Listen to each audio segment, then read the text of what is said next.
So what's the elephant in the room? What's percolating inside of all of us that we don't really talk about? What are we all pretending not to know? I think we have a lot of challenges in life, and I think one of the biggest challenges all of us have is this thing called connection. This isn't something we talk about at cocktail parties or fraternity parties. It's because many of us don't want to go deep enough to talk about things like this. So what do? We get really busy on our iPhones. We get addicted to social media, maybe food, maybe alcohol. But we don't really want to talk about this thing that's burning deep inside of us, this thing called connection. In fact, one of the best definitions I've ever heard of the word addiction is from a good friend of mine in Phoenix by the name of Joe Polish. Joe was an alcoholic, cocaine addict, and survived being a heroin addict. He's a world-renowned speaker in this area, and he says, and I agree with him, the opposite of addiction is connection. It's what we all long for more than anything in life. A deeper connection with ourselves, with other people, and to a power higher and greater than ourselves. But that's the elephant in the room that most of us don't want to talk about. Now, I once read a book called Networking is a Contact Sport. In fact, I wrote the book, Networking is a Contact Sport. And the book is about networking, but then again, it's deeper than that. It's really about connection. How do we connect deeper and more meaningful with others? I use the term networking, and quite honestly, I hate networking. I don't like it. I don't like what it represents.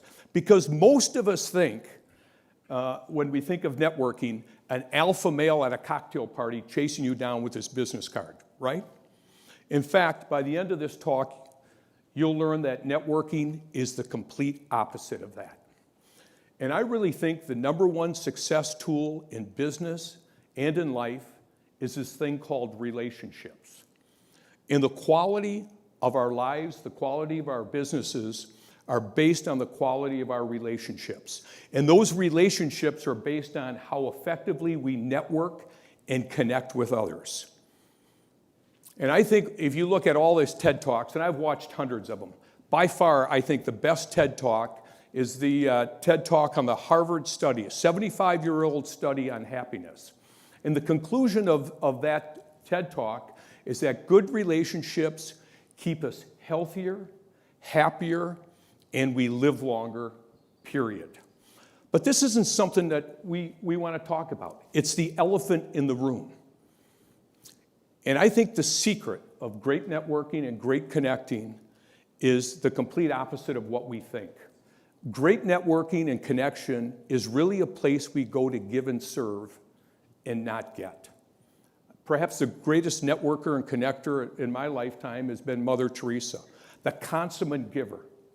And I think probably the biggest takers in the corporate world were probably the people from Enron. They just named Mother Teresa a saint, and I think some of the Enron people are still in prison. So if you want to be a great connector and a great networker, realize it's not about you. It's about how do we serve others. And so a lot of these talks, people give philosophies, and I always like saying, tell me how to do it. How do you do this? Who are the best networkers and connectors, and what do they do? What are their traits? What are their habits? And I think if you really want to be a great connector or a great networker, number one, figure out what makes people tick. Why do people do what they do in life? My number one passion my entire life has been human behavior. I'm infatuated with people's behavior and what they do. Why is it that some people can win back-to-back-to-back NFL MVPs, Brett Favre? Why is it some people can go through this torturous training of becoming a Navy SEAL? And why is it some people can't get out of bed in the morning? What are the traits, what are the tools that they use? I'll never forget my father. We had 10 kids. I'm the 9th boy in our family. Boy, if there was ever any reason for an adult to spend tens of thousands of dollars in therapy, try be the number ninth son. I'm the number 9 son. But I'll never forget, my dad died of lung cancer. While he was in treatment, we came out of the hospital, and in a wheelchair was a woman on oxygen, dying of emphysema, smoking a cigarette. I remember how angry I got on this, but I really didn't understand her behavior. And the more I thought about it, her behavior made perfect sense. She found more pleasure from this drug called nicotine than the pain she was experiencing from dying of emphysema. So great networkers really understand what makes people tick. And when I think about the woman dying of emphysema, I really think that I understand why she was doing that. So to be a great connector, try to understand that all human behavior makes sense, even when we don't. And great networkers and connectors understand human needs. And we all have hundreds of needs. Maslow talked about 5 basic needs, but I think there are really 3 basic needs we all need. And great connectors and networkers understand that. We all need to belong to something bigger than ourselves. We need to love and be loved. And we need to know that our life has meaning and significance. I think the number 1 need to belong to something bigger than ourselves. And I think today this is more important than ever, because with all the technology, I think we're connected and we belong to groups. I would argue we're more isolated now than ever. I could technically get up every morning in my home, in my underwear, I know that's a scary thought, and do my work and think I'm connected with people. I'm not connected with people. In Milwaukee, Wisconsin, there is a motorcycle company called Harley-Davidson.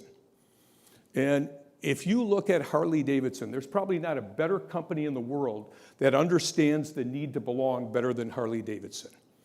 When you buy a Harley-Davidson motorcycle, you become part of this family. If you've ever gone to a hog rally, the Harley ownership group, it's like a family. You really belong to something bigger than yourself. And if you look at this whole belonging, some of the greatest TV shows were about belonging. Remember the old TV show Cheers? I'll say the term and you finish it. You want to go where? Where everyone knows your name. What's that about? That's about belonging. But I want to say something about belonging. There's a difference between belonging and trying to fit in. I think many of us, and I'm guilty as anyone, I've tried to fit in a lot in my life. And belonging is different than fitting in. Belonging is you have people who care about you and love you for who you are. Fitting in is basically if you subscribe to the philosophy of our tribe, we will let you fit in. So try to figure out how we belong to something bigger than ourselves. We all need to feel love and be loved. And I think the company that understood that better than any company was Coca-Cola. There was an ad, the most famous Coca-Cola ad, and they're bringing it back today, is the I want to teach the world to sing. Do you remember that ad? It was like a kumbaya moment on top of the mountain where these people were holding hands. And Coke wanted you to believe that if you drank Coca-Cola, you would feel this love. It has nothing to do with Coca-Cola. Coca-Cola rots your teeth and rots your stomach. But here's what Coca-Cola understood, the Maya Angelou quote. People will forget what you say. People will forget what you do. People will never forget the way you make them feel. I think that's brilliant. Ma'am, what's your name? Emma. Emma. Could I ask you a question? Emma, do you remember the last time you were wowed? You do? You're sitting by a good-looking guy. Did he do that? Sure. Do you remember how great that made you feel? Yeah. So I'm going to ask Emma a question, but I'm asking everybody. Emma, if you remember the last time you were wowed and how great that made you feel, why wouldn't you get up and wow somebody every day? The greatest networkers, the greatest connectors know how to do that.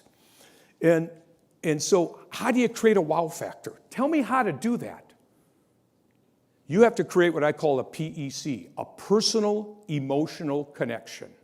Find something personal about someone and then do something memorable. It's a way that you can instantly connect with people. Now, I have a ritual, I've done this for decades. I go to the bank every month and I get a wad of $2 bills. Why? Because when you give someone a $2 bill, it kind of wows them. Most people don't think they're made anymore. But if you give someone a $2 bill, they'll kind of go, wow. So I want to do something for all of you here tonight. If all of you right now would look under your chair, look under it, go underneath, you all have a $2 bill under your chair. You got it? Hold it up. All right. Okay, so here's your homework assignment. To help you to begin a process of connecting, I want you to give this $2 bill away to someone. Give it to a homeless person. Go buy a cup of coffee for somebody and watch their reaction. Okay, I want to ask someone here. Did anybody get in the audience something besides a $2 bill? Hold on, stand up. No, stand up. What was it under yours? $100. A $100 bill. Okay. If you want to impress someone, give them a 2. If you really want to impress them, give them 100. No, the reason I did this is I want all of you to experience it. Do you all get a little wow when someone gives you a $2 bill? So listen, you don't have to give someone a $2 bill or a $100 bill. If you want to create a personal emotional connection, again, find something personal and do something memorable.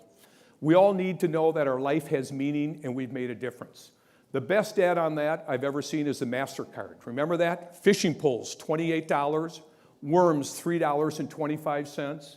An afternoon fishing with your teenagers, priceless. Exactly. So as you go through this process of connecting, think about these 3 needs and how you can answer them for other people. And when you talk about networking and connection, there's a process in this, and it's a very simple process. In fact, I'm almost embarrassed to talk about it. It's asking, listening, acting, and then believing and receiving. But to me, it's sort of like losing weight. Losing weight's really simple. You just exercise more and you eat less, but it's really hard to do. And same with networking and connecting. So when you ask, I think you've got to ask. Remember, networking's a place we go to give and serve and not get. You got to ask with a mindset of giving. You got to ask persistently, creatively. You got to ask outside the box.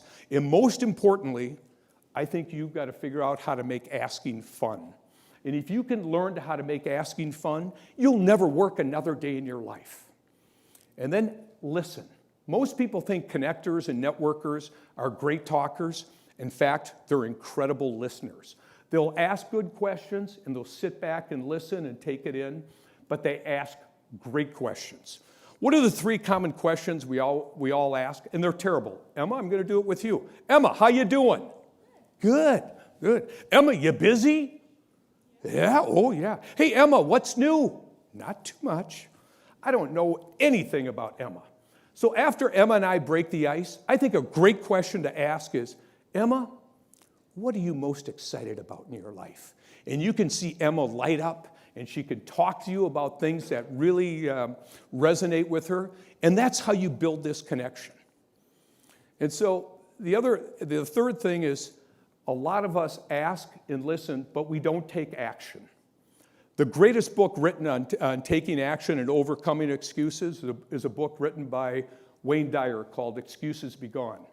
When Wayne wrote the book, he sent out a survey, give me your number 1 reason why you don't take action, and he got 5,000 responses back, and you can see up here, he documented the top 18. I love this. I don't know about you, but in the last 12 months of my life, I did every single one of these. I used as an excuse. The reason I highlighted number 17, I'm too busy, it's the number 1 excuse we all use for not connecting and networking with people. I'm just too busy. If you do this effectively, you're networking all the time and connecting all the time. And so we've got asking, listening, acting, and then if you create a mindset that when you help others, you'll get far more in return than you ever give, you realize this philosophy really works. The other thing I want to talk to you about is, and I asked the question, who's your wingman or wingwoman? As we go through life, great networkers and connectors all create their own inner circle, their own personal board of directors. The term comes from military. You've got a lead pilot, and you've got a wingman or wingwoman to watch your back. Well, many times life and business is like war, and it's many times the silent bullet that comes that you never see or hear that'll kill you. And great wingmen and wingwomen will watch your back and let you know where the bullet is, when the bullet's coming, warn you, and if it's too late, they'll jump in front and take a bullet for you. And in business, there's something called the 80-20 rule in business. It's where 80% of your business comes from 20% of your customers. I have a little different take on that. The reason you need wingmen and wingwomen in your life is 80% of the people out there don't care about your problems, and the other 20% are damn glad you got them.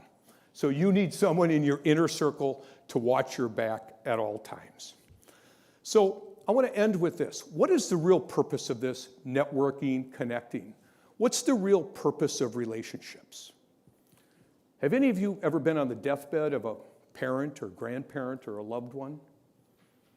What do they want to talk about? They want to talk about two things. The special moments in time that they've shared with loved ones. Because at the end of your life, that's all you've got. You've got the loved ones, your loved ones, and those special moments in time that you shared with them. That's why this is so important. Human relationships magnify the human experience. So I'm going to give you a little test tonight. I'd like you to do the rocking chair test before you fall asleep tonight. I'd like you to pretend you're 95 years old. You're in the nursing home, sitting in your Depends, reflecting on your life. And I want you to ask yourself the question this: what would your life look like if it really turned out great? That's really a hard question. What would your life look like if it really turned out great? Go from that spot to where you are today, and then figure out who you're going to spend time with and what type of relationships you're going to build for your remaining years. And I think at the end of our lives, we're going to have an exam. It's a one-question exam. It's not a take-home. It's not a do-over. And the one question we're all going to be asked is this: did we give more to life than what we took? And I hope and pray that if you understand networking, business, and connections are more about giving than taking, that we'll all pass our final exam. Thank you very much.